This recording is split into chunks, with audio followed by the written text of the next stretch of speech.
Hello everybody, this is Laura with Jot and Tittle Vintage Typewriters. Today I have a surprisingly really good, usable and working Remington Model 5. Remington usually is not, a favorite model of mine, or a brand.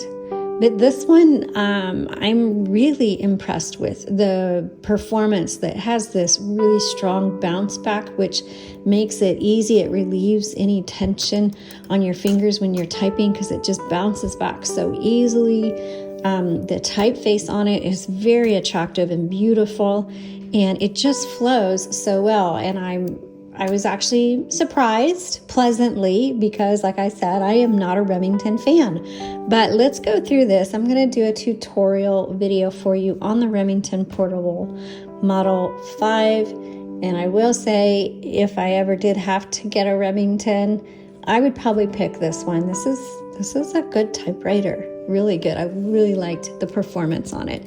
And I thought I would just recommend it for like casual use.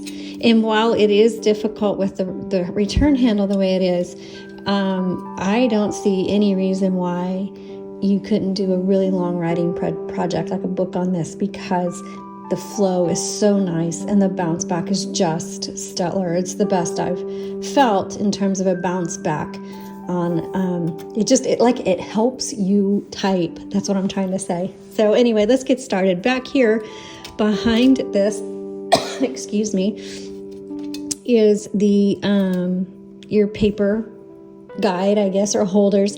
It's so short it doesn't really do much difference, but if you want to use it, it's back there.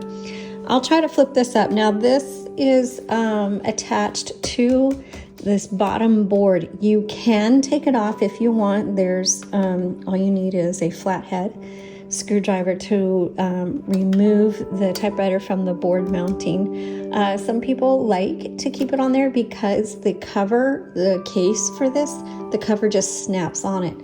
But if you're not going to be taking it out of your house or anything like that, I don't see why you can't take it off of the bottom board and just have that sitting on your desk, whatever you choose to do. So I'm going to lift this up, and back here you will see how your margins, you press and drag to set margins. This one happens to move pretty easily. So that is your margin setting back there. The tabs on this, excuse me, are preset. And to move the tabs, it's this red button here. Okay. And the other nice thing is the tab on this, when you do tab over, it doesn't jerk like the whole typewriter. It's very smooth and nice. Okay, now if you have one, you may be wondering, your carriage might be locked in place and you don't know how to unlock it. I struggled with this as well. But Rob was able to figure it out. There is this little lever right here, and let me lift it up so you can see it. It's this little guy right here, and what you have to do, this locks your carriage and releases it, so you get it centered.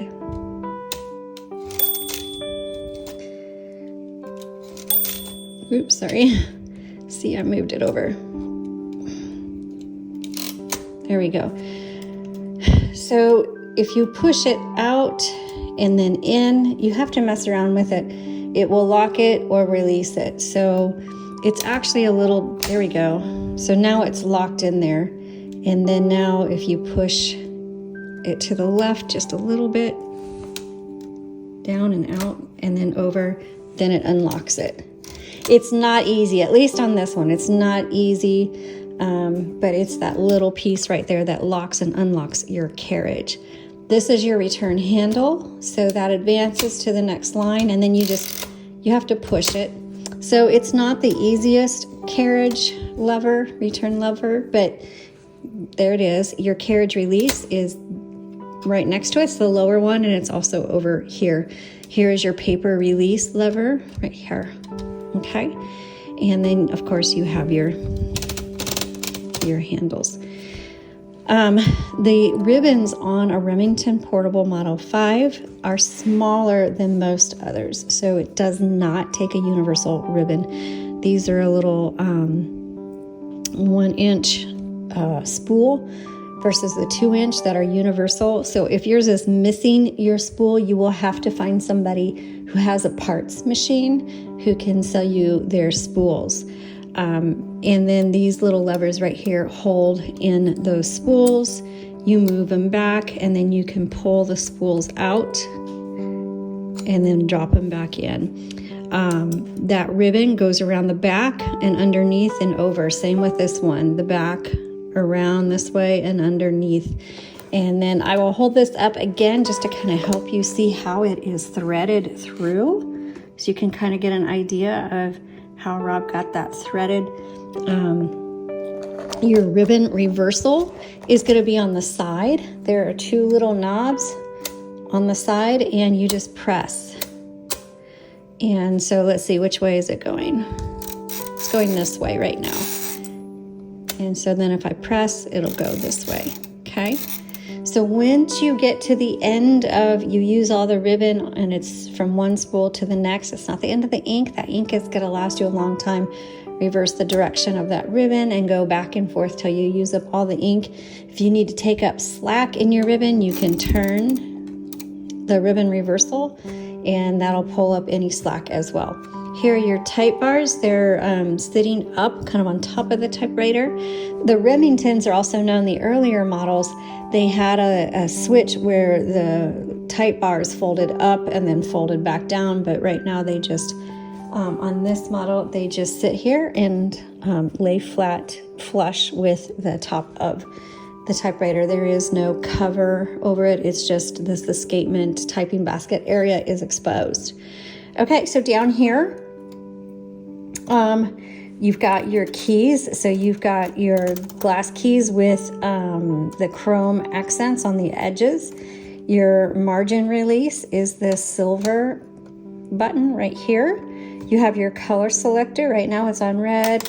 You go down to black. In the middle is a stencil setting. It's not going to imprint. So if you're having trouble with your typewriter imprinting, check by reversing the direction of your ribbon and then make sure your color selector is firmly on red or black.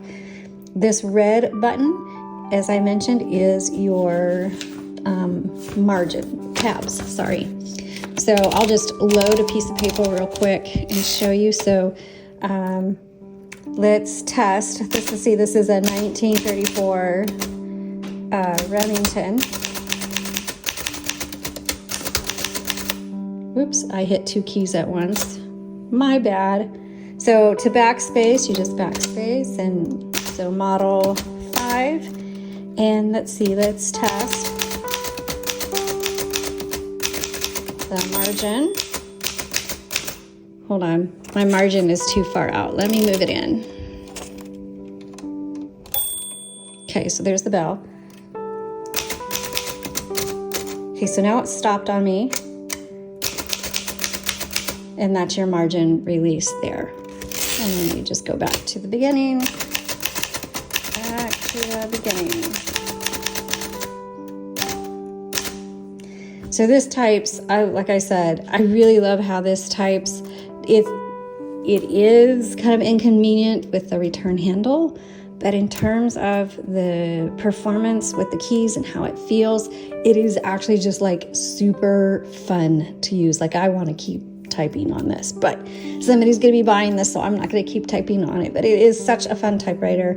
If you've got one, I hope you found this tutorial helpful. By the way, shift lock to release, just hit that shift button there on the left. All right, thanks for watching, and you have a great day.